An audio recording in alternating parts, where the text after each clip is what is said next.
You're listening to No Plot, Only Lore, a podcast about games and the tables we play them at. Your DMs tonight and every night are Josh and Chris. You can find us on all podcast platforms or check us out at noplotonlylore.com. If you like what you hear today, please rate and review the show and share it with everyone you've ever met. All right, welcome back to No Plot, Only Lore. No, keep going. No. It's I'm gonna let you cook. It's too goofy. I could There's turn. a guy. Go ahead. Oh, there's a guy that I have been seeing some YouTube clips from. Who I don't think it's actually his character. Like he does a Let's Play type, or like an actual play. Oh yeah. Podcast. But one of the characters that he voices, I think, is just a bit that he was doing where like there was this dead clown and they saw the ghost of the dead clown and he just started talking like this. Oh, I think I've seen this one. Yeah. And he takes out, and they've done some cartoons of like him taking the gun out of his mouth. Yeah. This recurring. Yeah. Oh God, some of it is so goddamn funny. Some of it is so good. And some of it is kind of cringe, but occasionally the cringe helps sell other humor, so I'm here for it. Still, but I actually thought it was his character for a while. Yeah, still not enough to make me watch an actual play podcast, but not his. Like, yeah, I watch a lot of them. Fuck, I've been picking up so many of them recently. I started listening to Brennan Lee Mulligan's other podcast. Oh, is it? Like, not the DM one, but... No, the Worlds Beyond Number. Oh, yeah. Where it's just like, it's him and Lou and Abria and... Why can't I remember her name? Erica? Ishii? Doing a thing. Yeah, they're doing a thing, so... Is it the actual play thing? Yeah, but it's like all audio. Like, there's no video attached to it. Yeah. So, it's... been the thing I've been listening to instead of NADPod for the last little bit. Yeah, I don't know what it is. I just, the only time I ever got into any actual play thing was back in the day when Penny Arcade was doing it, and it was a novel experience. And ever since then, they just make me want to cringe up inside my own the body part. I find that like that happens to me for the first episode. Yeah. Of any that I'm watching. And then once I have that first episode out of the way, I'm good. Yeah, I can't. Well, and part of it too, I think, for me, is I just can't do like that long form of a content anymore. I just don't have the time in my day to sit and listen to an hour and a half episode or whatever it happens to be. Like if it was I like, always break mine out. Well, yeah, but I also can't do that. I can't jump in and out of something and keep like things in my brain. Yeah, it's my bus company. Yeah. And see, that's the difference. You ride the bus, and I drive in 20-minute spurts. Like, I get through, let's say, podcasts about board games because they have, like, segments. And it's like, okay, we've completed this section about, I don't know, Hegemony or Septima, and then I can just kind of, like, move on and come back and, oh, here's the new game that we're talking about or whatever. Yep. Yeah. Anyway, bits aside, let's do a podcast. Okay, if I have to. You don't. I've offered multiple times. No, sunk cost. I'm already in here. Okay. I feel guilty. I'm literally feeling guilty that I'm making you do this, even though I'm not making you. You're absolutely not making. It's fine. It's fine. We wanted to talk about creating cool characters. We're going to talk about creating cool characters. End of sentence. I feel like I wanted to talk about creating cool characters. You wanted to talk about anything, and this was the only subject that caught my interest with no notice. There's no notes, people. There's no notes. It's just 5 sentences. Good. Okay. So let's talk about some cool fucking characters, I guess. Yeah, This is something that I actually did a lot more of. I'm going to say it again, in 4th edition, because I was a lot more invested in 4th edition. Not because like 4th edition was better or anything. I just had more time in my life to think about Dungeons and Dragons, like specifically. Right. And I was like less of a broken shell of a man and had more creativity. But yeah, characters and concepts and weird ideas and stealing them from places was something that I did all the time. Well, and like, I also have done a lot more of this in previous phases of my role-playing game career, mostly because I am a forever DM. Yeah. And so, like, right now, I haven't had a lot of opportunities to sit down and create a character and, like, build cool ideas for characters. Like, I obviously come up with the cool characters that happen as NPCs and stuff. Yeah. But those have a very different vibe on character creation. So we're taking off the DM hat today a little bit and going to be looking at, like, how to build a cool player character with the understanding that I'm a little rusty. Yeah, that's fair. That's fair. Yeah. I've had to create a few more characters recently for various things, so I'm a little more limber in the creativity department right now. All right. Does that make sense? Yeah. So why don't you tell us about your current player character? Sure. So, I have, I would say 3, well, okay, let's be real. 3 active characters, 1 active campaign. Okay. Does that make sense? Yeah, you've got like 3 characters that are ready to go whenever, and like 1 campaign that's actually happening on the regular. Yeah, there's a campaign that has been on a hiatus for 3 years now, at least. Possibly longer. I'm trying to remember, but yeah, it was definitely. Oh no, it's a lot more than 3 years. Okay, never mind. You know what? We're sure it's a hiatus. I think at this point it might actually be dead. Oh no. There's one that has been on about a year-long hiatus. They're trying to restart it right now. So I'll talk about 2 characters because they're actually kind of active. So the first is the one that I play most frequently right now. It is, I don't know if I want to. Fine. His name is Abraham Goldbergstein. We've talked about Abe before. And Abe is a retired jeweler, Hasidic Jewish man whose wife has kicked him out of the house because he is annoying her and told him to go find a way to get his crucible refired and get back to tinkering so that he's not just sitting around the house moping and annoying her.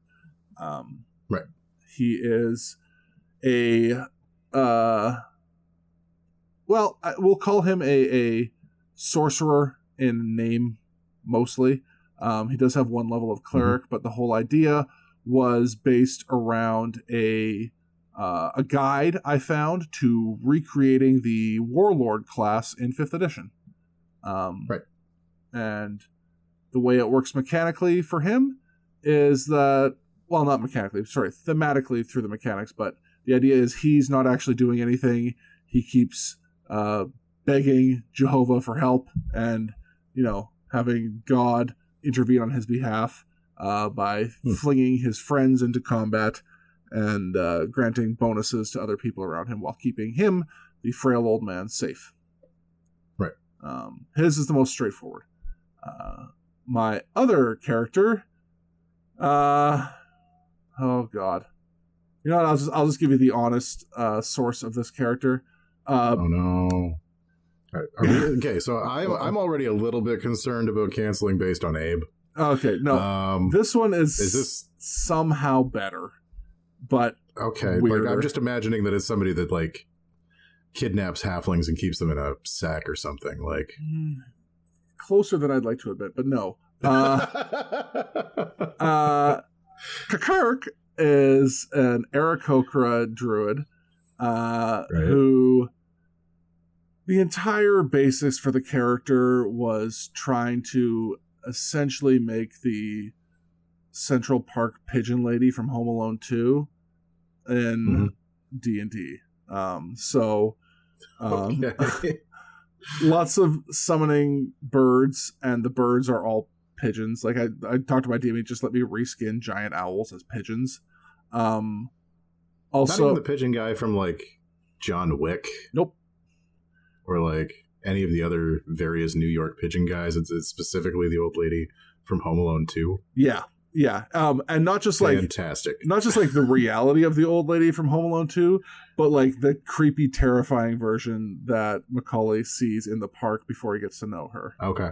And so Kakirk is like kind of smelly and weird and has a habit. So fun thing about low-level druids is that if you're playing a race that can fly, that ability does not let you shapeshift into a species that can fly.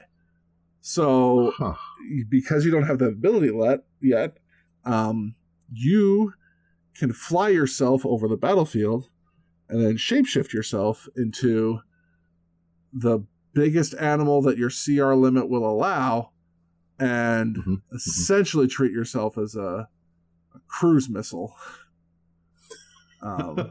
So you're just like flying over some unsuspecting goblins, turning into an owlbear and squishing them all. Well, given the theme of this character, I've chosen a number of large flightless birds to transform into midair. So yeah. Is the owlbear a flightless bird? Like, is that? I think an owlbear is like a feathered bear, not like a quadruped bird. Does that make sense? So I mean, it does, but I don't know if I agree. Okay, but also it is more than CR 1/4 or 1/2, which I think is my current limit. Right. So I fly as high as I can over top of the whatever I was fighting that first combat, and turned into an emu, and drop that from 40, 50 feet up. Fun fact: I went to the Tyrell Museum last year. And they had a thing that you could step on that would weigh you and tell you how heavy an animal you would be, like which animal your weight would be. Yeah. And I came in as an ostrich at 280 pounds. So, 280-pound bird falling from the fucking sky. I think I would come in the neighborhood of like a breeding pair of ostriches, maybe. I can't remember what everybody got. Thor got a seal. He's a seal. Okay. That actually, I want to make the drive just to see what the kids are the animal equivalents of. It was a great trip for me, and Thor had no fun at all. I think I appreciate dinosaurs a whole lot more as an adult than I would have as a kid. And oh yeah, I made the mistake of showing my kid Jurassic Park after we went to the Tyrell Museum, and after that he had a much greater appreciation for dinosaurs, so I probably should have done that in the reverse order. Oh, good work. I also have figured out what the answer will be for me. I just kind of Googled what animal weighs about my weight on average. So it looks like depending on how you perceive me and animals, I would either be a saltwater crocodile or a lion, cheetah, tiger, and zebra combined, apparently. Oh no. Yeah. Some sort of horrible chimeric beast. Josh weighs as much as a chimera. Never mind. Established that Josh weighs as much as a chimera. Never mind. This question was just unbelievably poorly worded. I weigh as much as a lion. So I could either be a lion or a saltwater crocodile. Both proud and noble animals in their own rights. Also apex predators, which I feel also describes me. Yep. I don't know if I would consider myself ostrich-like in many ways. You are flightless. I am flightless. Yeah. That is true. And I do walk on two legs. So okay, I think I have enough in common with the ostrich that I'm just going to roll with it. You are 100% ostrich.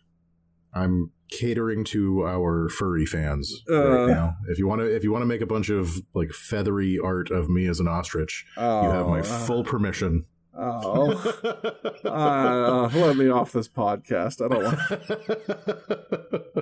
Anyway, cool characters. God. Anyways, yeah, those are the two I'm playing primarily right now. Those are the two you're playing right now. All right. So you can kind of see where my inspirational brain wanders all over the countryside. You start with a bit, as far as I can tell. No, one time. No? Okay. The Abraham started as 4th edition was the best edition, and I can prove it because of Warlords. And then Kirk started because of a bit. Okay.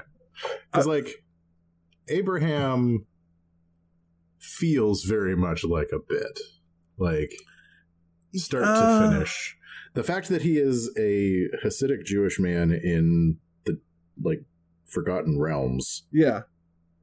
Is a choice that you made. Well, my favorite part of the bit is that once a week, the rest of the party has to just carry me around on the dog sled that we have because I refuse to do any work.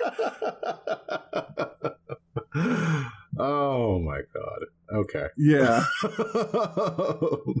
So maybe we might not be the best people to be talking about this subject. Well, I mean, creativity comes from all sorts of places. A character that I played for years, the entire inspiration for the character was I was just thinking about the phrase half orc and then was like, hey, what if that was literal? And my guy was literally half of an orc. Right. And then it evolved into left half or right half. Well, that's the thing. The character concept, none of these are first drafts, which actually is probably more concerning. But that character became not just the idea was what if a bad field surgeon just sewed two incorrect parts together and now you are half an orc. And then that evolved into what if a bad amateur Dr. Frankenstein just kind of collected whatever was most useful from a battlefield and sewed all of those together. And then by reanimating it, sort of took the long way around and gave the characters a mild form of dissociative identity disorder. Because all of the souls got pulled out of the afterlife and into that character because it was alive again. Brutal. Yeah.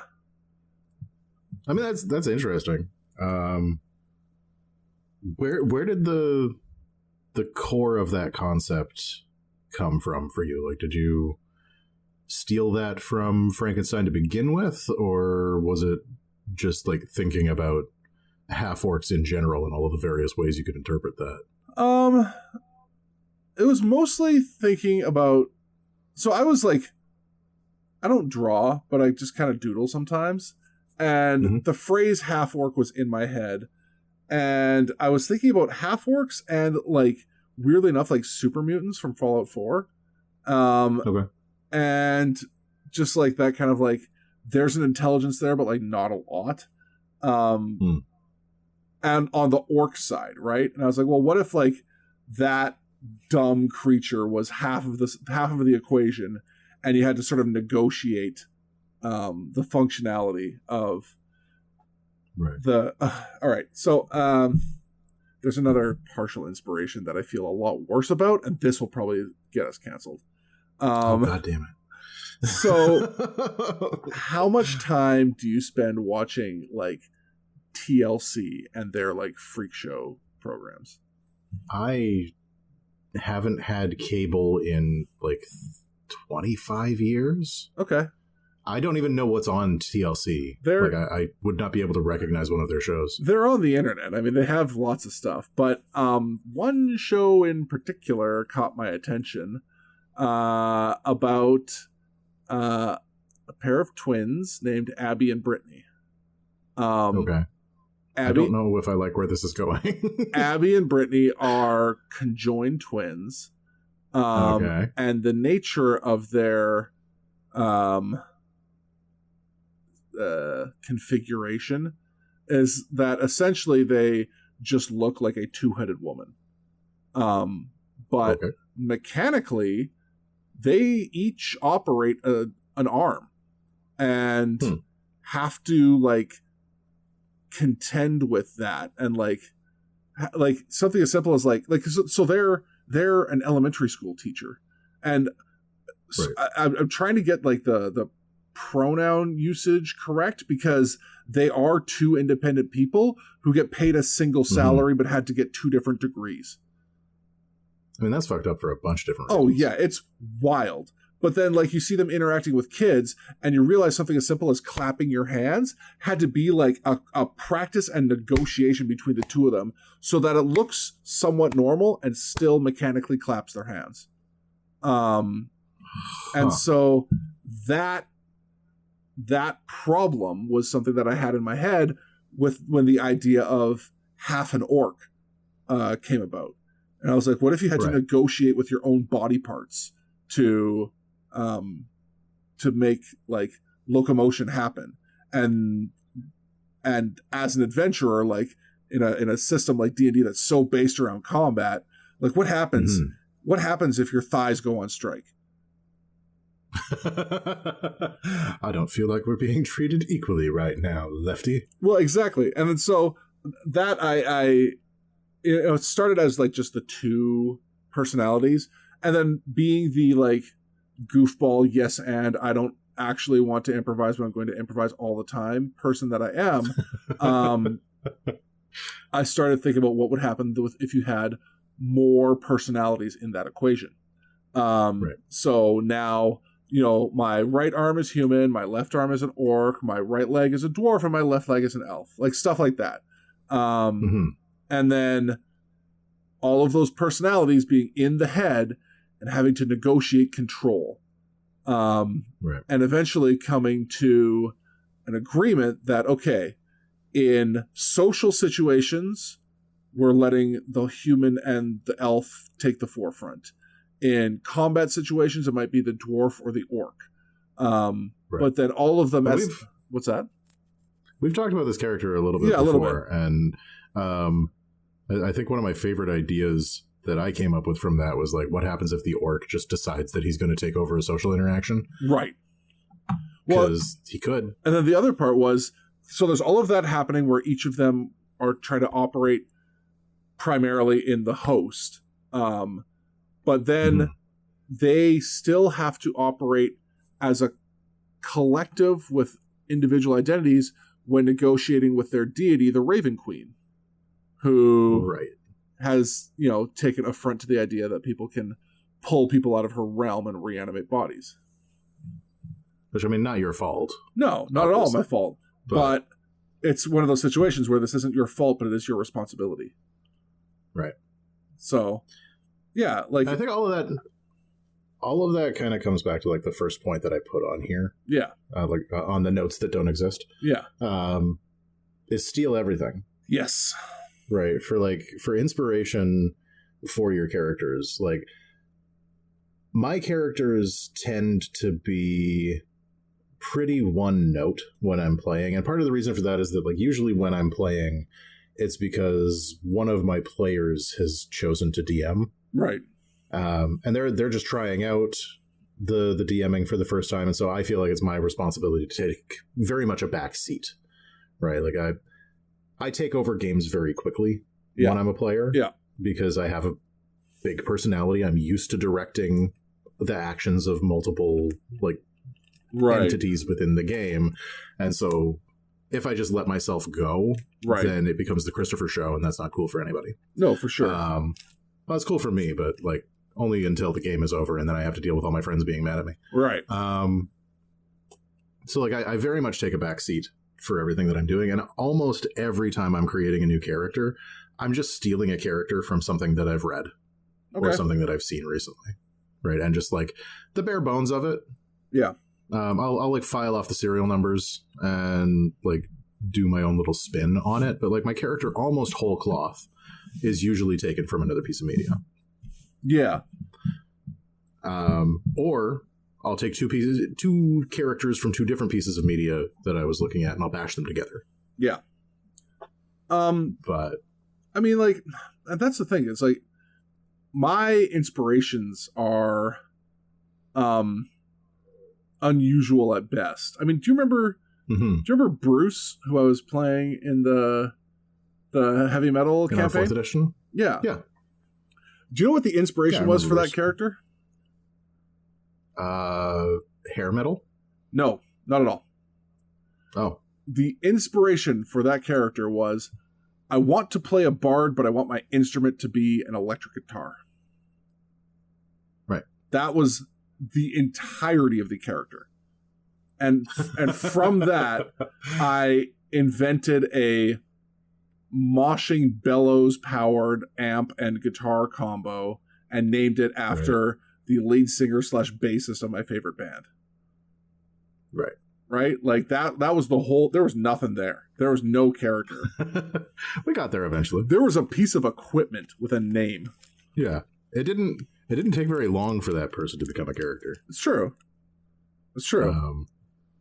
Like even just a few of the discussions that we were having before that game started, we started to flesh out a bit more of who Bruce was. Yeah.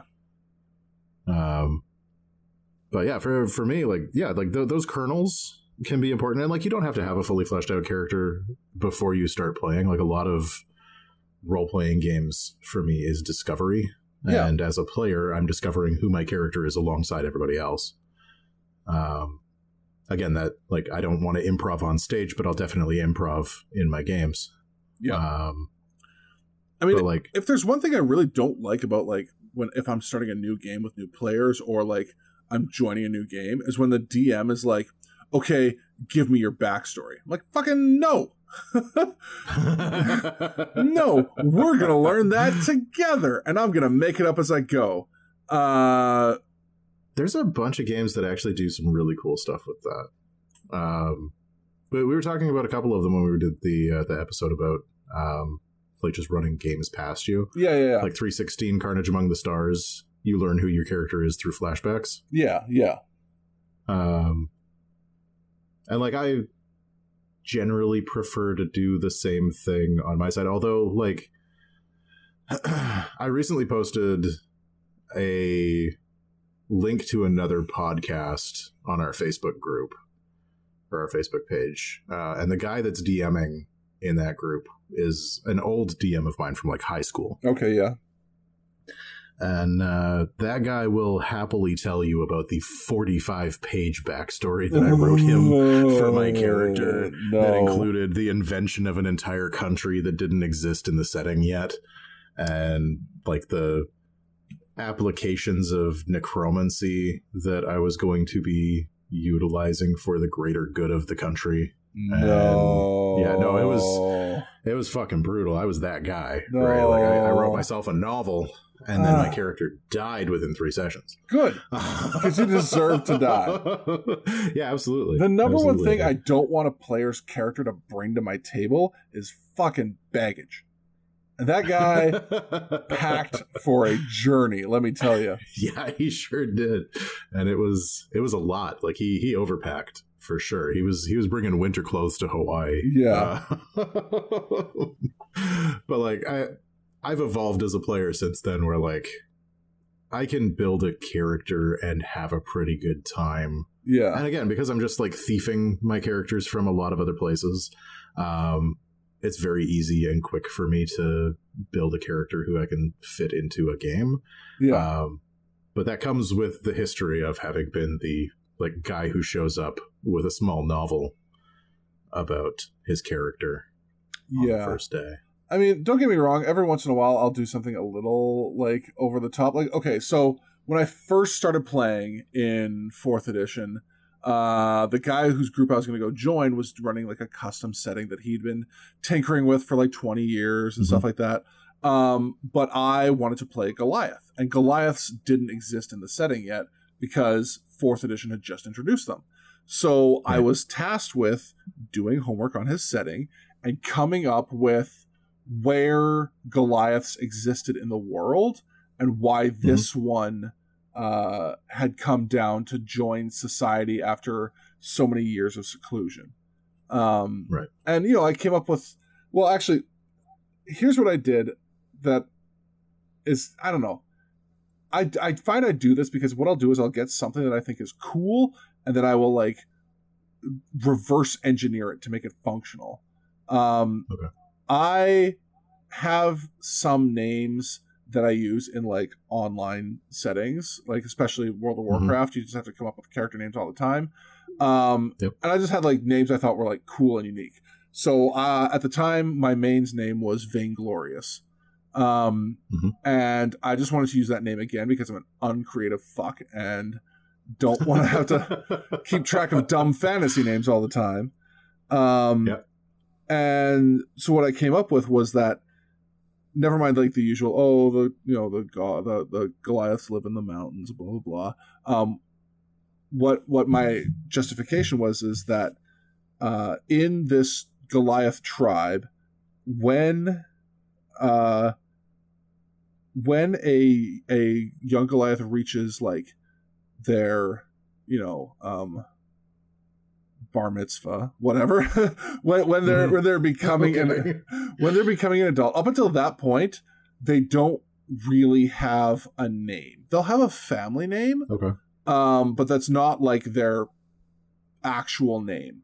And then during the ceremony of their transition to adulthood, the tribal elders will give them a name of their biggest character flaw. And the objective is that by the time you're not ready to like marry and like progress in the tribe until you have basically like worked hard enough to erase that name, and then you will get a new name when you're married. Neat. Yeah. And that was all just because I didn't want to change my name. Right, yeah. No, and the amount of homework that you did for that was still significantly less than the binder that I dropped off for one of my first DMs. So, yeah. I guess hint and or tip that is a big one is like keep it to a page. Be lazy. At most. Be lazy. Yeah, be lazy. Be lazy. Improv more. Go to improv classes. You'll enjoy Christopher, it. we're not just encouraging improv classes. If you want, you could probably just like start doing improv as a hobby, like start doing comedy improv in front of other people, because that's never made anyone cringe ever. All right, let's talk a little bit. So steal everything, steal from other places, right? Create like mishmashes of stuff. We talked a little bit about the places that we've stolen things from. Let's talk about character builds a little bit. Okay, let's do that. I hate them. Oh, I don't like building characters with a build in mind. Like I'm not one of those people that will like stat out I see what my you're saying. build from like 1 to 20. Yeah. And like I almost always just ignore the idea of like a net deck style build. Right. Like I don't look up like the ideal feats and combos and stuff unless it's for Baldur's Gate 3, but that doesn't count. That's a video game. That's different. Yeah, I'm role playing with myself. I can do what I want. Yeah. But like for my player characters, when I'm playing a role playing game, usually for my build, I'll just pick what I think makes sense for my character. Okay. And if there are flaws in that, then that's okay. Sure. I wholeheartedly agree with your assertion of like, don't net deck your character. That being said, there are sometimes things that like you just need help doing. Like if I wanted to recreate a class that isn't in the game anymore, yeah, like no, for sure, that's something that has to happen. But at the same time, yeah, like when it comes to like what my character, so I think for me, a part of the character creation is not just like an interesting person, but I want to try a rough build that I haven't before. Like I want to, right. If I want to play a druid, I want to play, like I haven't played a druid before, so I want to play a druid that has, something new to offer. And I feel like the shapeshift into a bear and attack you druid is just boring, right? So I'm doing like this summoner animal handler kind of druid thing. But like I haven't played a bard since 4th edition. I know you hate this, but we did look at the College of Mimes the other day, and I thought that was a really funny idea for a character that I might play in the future. I know it's not like an official college, but it's so goofy that it might be worth it. I want to find things that I haven't done before, which is the same way I approach like MMOs, basically. What's a new experience? My version of that is I will occasionally come across a rules interaction that I haven't seen before. Right. And I will build an entire character around that. Okay. And so sometimes I will take a look to see if anybody else has like built something similar. Yeah. Just to see if I'm totally out to lunch or if the rules interaction doesn't work the way that I think it does. Because sometimes there's like that thing where the specificity of the rule that you're looking at doesn't actually interact with the rule that you think it does. Right. But like the Throwbrarians that I have recently come across, like I've seen barbarians that throw things. Yeah. But the interaction with Tavern Brawler that gives you 2 times your strength whenever you throw a thing. Yeah. As a barbarian is just fucking great. Yeah. It's great. I love the idea that I can pick up a bottle in a bar and throw it at somebody and I get 2 times my strength modifier on that. I will build a whole ass character around that. Yeah, you're going to be drifting bar stools across that tavern all night long. 100%. I will be beating a motherfucker with another motherfucker by picking up dwarves and chucking them at other people. To me sounds like a great time. You just find another willing monk to reenact a fastball special every time, and oh man, yeah. It's too bad they can't use weapons, right? I guess you could get like a key attuned weapon. There are a few that monks can use. Or just like any basic weapon can be a monk weapon, so just let them use forks. Right, because when my player was doing that thing with the wrestling, he wanted to use folding chairs as like a monk weapon. Yeah, and just reskin it, man. Like, who cares? Yeah, no, that makes sense. I reskinned, what was it, like a club, and I just said, look, this club is going to be essentially part of my arm. I just have like Muay Thai wrist wraps at all times. That's what I am. And it's like, yep, no problem. So now I feel like when we start our actual play podcast, we are going to have to just recreate the X-Men. Oh yeah, 100%. Yeah. I dibs Colossus right now. Fuck, that's what I was going to play. I wanted to play the Throwbrarian. No, I don't know why, but I have don't force it. I have identified with that Silver Russian for years. Yeah, no, I just that's the character concept, like the rules interaction that I wanted to play with was that one. Although there's a bunch of other really cool ones that I could play with. Yeah. To recreate the X-Men. And then like do all of that in a like really standard fantasy campaign setting. Yeah. I think that would be a great thing to do in Dragonlance. Yeah, and it's just like dumb fun. Like, yeah, go ahead and just see, this goes back to it. Like, steal all of your character designs. It's fine. Nobody cares. Mm-hmm. Your ranger can be literally Katniss Everdeen. I don't care. Just as long as that gives you enough of a framework to work off of going forward. Obviously, we're not going to just recreate the plot of the Hunger Games, but if that's how you want to like approach that character and make decisions as that character is through that framework, fine. At least you're doing something. Like, you're role-playing something. Well, and 2 things with that is that, like, 1, no one is going to notice. No. Right? Like, unless you specifically show up to the table being like, I'm playing Katniss Everdeen. Yeah. Then, like, nobody is actually going to be, like, looking for that in the character you're playing. And 2, by the time your second session is done, your character is going to be so far removed from where they started that you're going to have like hints of the character that you started with, and they're going to be moving in a completely different direction. Yeah, exactly. I mean, unless for some reason you're just like the world's laziest role player and have made no interesting decisions, like, yeah, you're not going to be stonewalled by the very basic framework you put out there. Again, let's always say framework. Like it's a starting point. It's not the whole character. So one thing I did want to talk about as well, and I think this is like a really important point to hit on, is just making sure your characters make sense in your group. Right. Because like Dungeons and Dragons is a multiplayer game. Right. It is a group activity.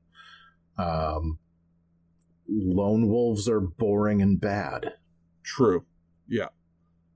Like, as cool as it may seem on the surface to be that, like, gruff and grumpy character that stands off onto the side and has to be convinced to join the rest of the group, nobody else wants to put any work into convincing you to join the fucking group. Bro. No. Like, and it frankly calls into question why you want to play a role-playing game in the first place. Like, well, because you want to be cool. Obviously, we are the coolest people on the planet. But we're the cool kids, and everybody wants to be like us, but they want to be the gruff, angry version of us. Right. But, like, if your objective is to just, like, be the coolest, winningest wargamer ever, like, there's definitely a much better way to do it than Dungeons and fucking Dragons. You know? Yeah. Well, and, like, there are so many different ways that you can get those characters involved in stuff. And I think, like, the easiest one is always just to care about things. Yeah. Because, like, you look at the introduction of Aragorn in Lord of the Rings. Oh, sure, yeah. And he seems like the gruff and grumpy loner type. But, like, that guy is there for a reason. And he's there with, like, a very specific drive to include himself with our protagonist. I was going to say, he seems like it until you know anything about the character at all. Right? Yeah. And then you're like, oh, the moment he right. speaks. This guy actually really genuinely gives a shit. And gives a shit to, like, a really high degree. Yes. He gives the most like, that's a thing that you can... That is a thing that you can steal. And it's actually, like, a really easy thing to steal for your characters. Yeah. Where you just show up, and, like, even if you don't have anything else figured out for your character, you show up with your character sheet in hand, and as the DM starts describing shit to you, and as the players start describing what they're doing, find something in that to just love. Right. Right? This is a thing that you care about, that you're investing in right away. Right. Right. And it doesn't have to be a cool thing. It doesn't have to be, like, a good thing. Just, like, if the DM describes that there's a bunch of adorable frogs, now you are a frog person. Yeah. Like, maybe not literally, but you definitely love frogs. No. Yeah, I'm absolutely getting me one of those frogs, and it is going to be the best frog ever, and I'm going to take care of him, and he will be my baby. Yeah. Like, that this is what my character is about for the next 20 minutes. Just, like, investing in and caring about stuff that is in the world immediately gets you more ingrained into the group, especially if the thing that you find to care about is your other players. Right. Well, it's fun being... Sorry, go ahead. Being the biggest fan of the other people at the table is always going to work in your favor. Yeah, like, so to your point of, like, the frog or whatever, like, that first character I played, Vane, one of the most pivotal moments in the whole campaign and in playing that character was we were working alongside / against a local crime syndicate, and the godfather of the syndicate had this spy / messenger child that was constantly going back and forth and keeping an eye on us and sending messages. He was just this little orphan street rat who had his tongue removed. And and for whatever reason, after a negotiation that happened with them, when the Godfather went to leave our like meeting place, I decided that Vane cared about that kid and like basically like pulled him, like stopped the kid from leaving with the mob boss and said, "You're staying with me," and like put him on his shoulder. And then for the rest of the campaign, that kid rode around on me like Master Blaster. And Vane was like training that kid to be a class that doesn't exist anymore, a Seeker, which is like a ranger but with thrown weapons. Because this little kid was used to like whipping rocks at windows and stuff like that to get people's attention because he couldn't yell. Like, I mean, he couldn't talk, whatever. Anyways, yeah. Just like having an investment in some dumb little story element that wound up like shaping the character. Yeah. I was going to say, further to the point of making sure your character fits within the group, this isn't as much of a concern in 5th edition. In 4th edition, sorry, I'm saying mechanically, like in your niches. Yeah, in 4th edition they had 4 very clearly defined archetypes that needed to be filled. You needed a leader, you needed a tank, you needed a striker, you needed a controller, and they filled specific battlefield purposes. That's not as strictly true in 5th edition. You know, you still don't want 5 wizards, but I would actually argue with you on that point. I think it might actually be more important in 5th edition. It's just less stressed. Sure. They don't put as much emphasis on it in the rule books or in the way that they designed the rules. But I think it is actually more important that you have a balanced party in 5th edition than it was in 4th. Okay, but you still can't tank in 5th edition like you could in 4th. Well, no, because I'm a big tanky boy and I'm wearing all the armor and the bad guys go around me to get to the squishy people. Which is very stupid. You need this person and they can't do anything. It's perfect. That's why we had to get rid of Hunter's like the marking feature? Marking, yeah. Yeah. That's why we had to get rid of all the Defenders marks. Oh, because it's a video game. Because, yeah, it's too much like... God, the clown came back. It's like a video game. No, but like...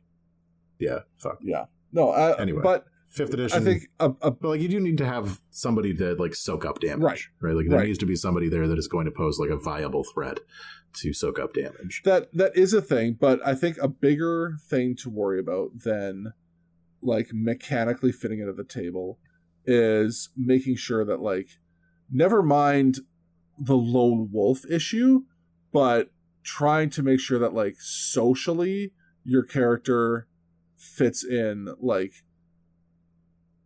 I guess, like, personality or like alignment wise. Not alignment might be the wrong gauge for it, but like everyone's had that party with the chaotic neutral rogue that just does whatever the fuck they want and is OMG bacon narwhal random. And you got a fucking problem with my character, Josh? Yep. This is how I'm airing out my dirty laundry in front of literally tens of people. But no, like, you just, again, we've talked about this a bit before, but just not wanting to have like a selfish character as part of the table you're at. Like, understanding that there are social dynamics in your heavily social game, and you can't just like be a self-serving character the entire time. And people, whether you like to admit it or not, succumb to peer pressure all the time, like every day. So maybe understanding that your character probably doesn't want to anger 5 other demigods at this point, you know? Well, and like just being able to connect with other players in a meaningful way helps move the plot along, helps make sure that the story is still happening, helps make sure that the story continues to be about you. Sure. Like, there are no main characters in D&D. Except for mine. Like, except for yours.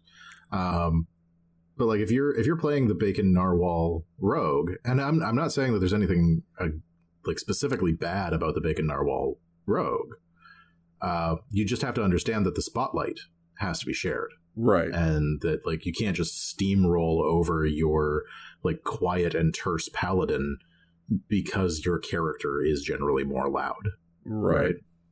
But, like, the characters themselves, like, having characters that get along is important, and having characters that are very different can be important. Yeah. And having characters that are very different but still get along is the hardest thing to do.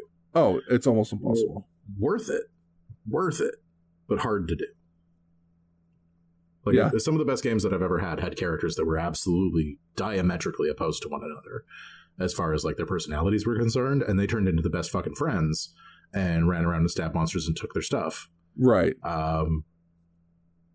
But getting that dynamic to work, again, you have to, like, invest yourself into those other characters. True. And invest your character into other people in a meaningful way. Yeah.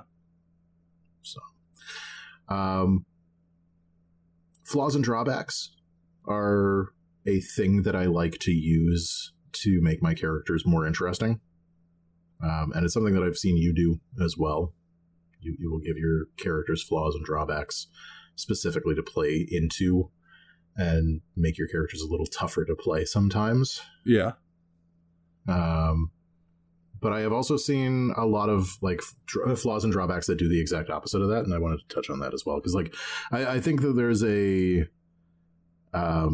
general understanding that if you have a character who has a flaw, either one, the character is bad because flaws are bad and you shouldn't have flaws.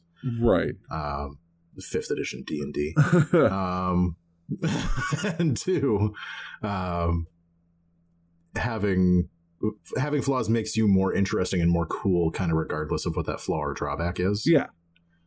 And I don't think either of those things is necessarily true. Yeah. So yeah, like, lone wolves, obviously a difficult one to work into a party. Characters that are racist, or misogynist, or generally ist. Like, any of that stuff is gonna be a hard ask at any table. That at best, yeah. Like, we have one character at my table who does have, like, a racism. His character is a paladin of the Silver Flame in Eberron. Okay. And they hate werewolves so goddamn bad. All and right. because of the association with werewolves, shifters, which are, like, 7th generation werewolves, right? Like, my great Once granddaddy removed, was a werewolf. They catch some of that hate. Yeah. And so that character doesn't like shifters. But, like, we've played with that a little bit as, like, a dynamic thing. Yeah. Where, like, he doesn't like... We don't have a shifter in the party, so that doesn't make things too awkward in that way. Yeah, because, like, that would fucking suck, being, like, the shifter character in a group that has a paladin that's like, no, your people are, like, literally evil. But, like, Thud, the character that I was talking about a couple days ago, the, like, shifter sports guy that one of our characters is dating, he is a shifter. Right. And so we've gotten to play with that a little bit and, like, look at some of the dynamic between, like, the people that really, really hate all of the shifters and think that shifters just need to die versus, like, his crew that's a little more like, I mean, they're probably going to hell, but, like, as long as they're nice people, I'm sure it'll work out. Right. Like, but unless you're actually willing to, like, get into some of that nuance, playing a character that just doesn't like black people very much is not a way to go. Yeah. Like, it's one of those areas that, like, I would understand if, let's say, a player was playing a dwarf that was just really wary of elves. Mm-hmm.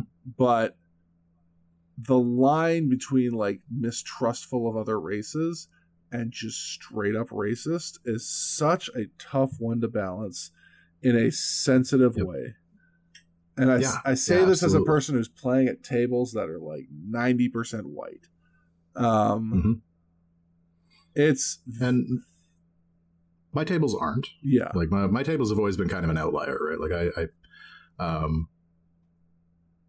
statistically speaking, my tables tend to include more women, queer folk, trans folk, and people of color than is generally happening in like D&D. Right. And so like I'm very keyed in to a lot of these issues, and I want to make sure that like my tables are going to be comfortable for everybody. So like knowing that there are people of color at my table, anything that involves racism is going to have to be treated with a lot of sensitivity. Yeah. But not every table is equipped to handle that. No, that's definitely true.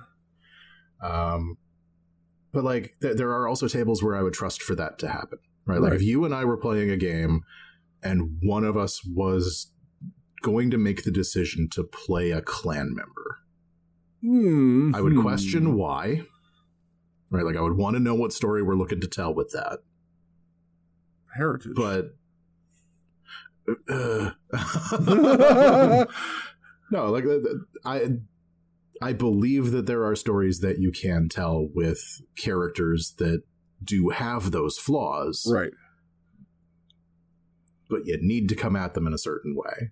100%. And it's a very select crew of people that I could see myself running that type of situation with. Right.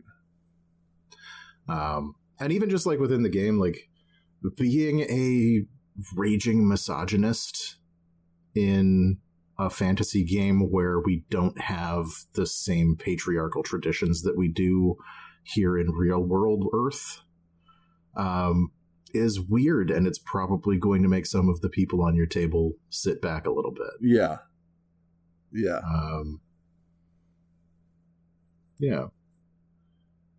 That got weirdly heavy for a bit there. Yeah, that's fine. I blame myself for that. We can be intense once in a while just to make a point that needs to be made when creating characters. Like, and like, I want to say for the record, because I feel like this is very important. Don't be racist. Oh, hey, yeah, just don't. Good call. Don't be racist. Don't be misogynist. Don't be homophobic. Don't be transphobic. Just be nice to people. Be kind. Yeah. Be as kind as you would expect them to be to you. Right? Yes. Well, maybe not, because like I'm sure some of those folks. Sure, maybe kinder. It. Maybe as kind as you hope that they will be to you. I don't know. At any rate, you want to give characters flaws, but like flaws that are, easier to manage than I don't like the immigrants or whatever. Well, and like there are some flaws that you can take that I think are interesting, even if they are difficult. Yeah. Like playing a character in a wheelchair is going to make for some difficult considerations when you're dungeon delving.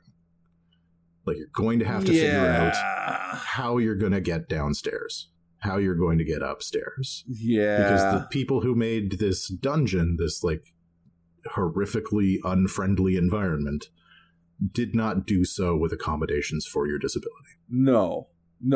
So like I was backstory. I'm trying to work on a D&D summer camp at our store. Mm-hmm. And we were putting together an order of miniatures for the kids for, one of the days is going to be, hey, you're going to pick out the miniature that you represents your new character, and we're going to paint it, et cetera, et cetera.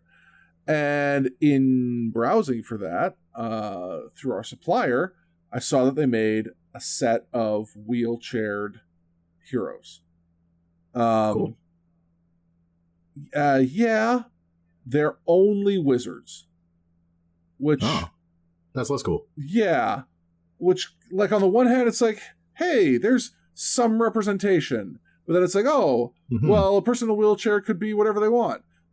But then again, also, they have to go into dungeons and move that wheelchair around. And, like, maybe this is just a set of miniatures made for people who want to roleplay Professor X. Because I get that it's going to be tricky to maneuver without the help of friends. But I mean, like, you can have a wheelchair that is enchanted with Tensor's floating disk. They would all have to be, I assume, if you're going to be, adventuring. They could be. Like, I mean, there's also just, like, physical considerations. People can carry people downstairs. I do like the idea that, like, there's a wheelchair-bound barbarian who's just raging his way through the dungeon. Yeah. And, like, everything that I know about people who are in wheelchairs, like, that is absolutely a thing that you could and probably should do. Like, the fighter being in a wheelchair, like, literally just watch any wheelchair basketball game to gain an entirely new appreciation for the amount of dexterity and speed that people are able to get in these devices. Yes, I too have seen Murder Ball. Yeah, no, it's fucking crazy. Great documentary. Look it up. But, like, yeah, if you are going to be playing a character who has a disability, there are ways to approach that are going to make that interesting and fun, not just for yourself, but for the other players around the table. And you don't just have to be a wheelchair-bound wizard, you fucking ableist fucks that make miniatures, god damn it. It's true. I kind of want to order a set just to, like, see if we can convert them into whatever these kids want. But then at the same time, I was like, oh, is a parent with a wheelchair-using kid going to send them to my summer camp where all of it is up a long flight of stairs? All right, so maybe your store could use some accommodations. We have none. We have absolutely no wheelchair accessibility. Oh my god! To the second floor, the second floor play space. Okay, everything else is down on the main floor is fine. Okay, but like, yeah, like it's just it's such a, and that's the thing with any of these like flaws that have to do with like real world flaws. I guess it's like, God, it's such a tricky line to do. Should I play a wheelchair bound character just to get in that headspace? Probably not. I don't think that's fair. Not to just get in the headspace, but like if you have a cool concept for a character that is in a wheelchair, and I can think of a few really cool ideas for characters that would be wheelchair bound. If that is something that you legitimately want to play, I don't see any reason why you wouldn't. But I wouldn't do it just to get into the headspace. Well, that's just it. And for me, it feels like anytime I'm going to do that, I am concerned that I'm only doing it just for like the novelty. Right. Not because I actually have a unique character. It's just like, this could be a rather boring character, but what if their legs don't work? Ha ha ha. Right? I can engage tokenism to spice up my character concept. Yeah. No, and I've seen that. I've definitely seen some of that. And I've seen some character concepts that skirt around a disability in some weird ways that maybe don't necessarily make a disability a disability. Yeah. Like I had a player character. He wasn't mine. He was one of the guys I was playing with. I don't remember who the player was, so if I'm spilling tea without consideration, like, feel free to at me. The character was deaf mute. Okay. And communicated through psychic imagery. Okay. But not through psychic words. Right. Right. So it would be like hieroglyphs that would be transmitted into your brain. I am familiar with the concept because that's how long distance communication works in Warhammer. God damn it. This was like... I'm so sorry. God, I was just out of high school. I was like, this was 2005-ish that this was happening. And I don't think I even knew that Warhammer existed. So whoever it is who played the image of a river outside my window meandering slowly while the wind rustles through the trees that I can see just barely the tops over from my bed, go fuck yourself. Hey, thanks for making it all the way through this episode of No Plot, Only Lore. If you're looking for more, you can always find us at noplot-onlylore.com and on all the very best podcast platforms. If you like what you heard today, please share, rate, and review the show to feed my never-ending need for attention and validation.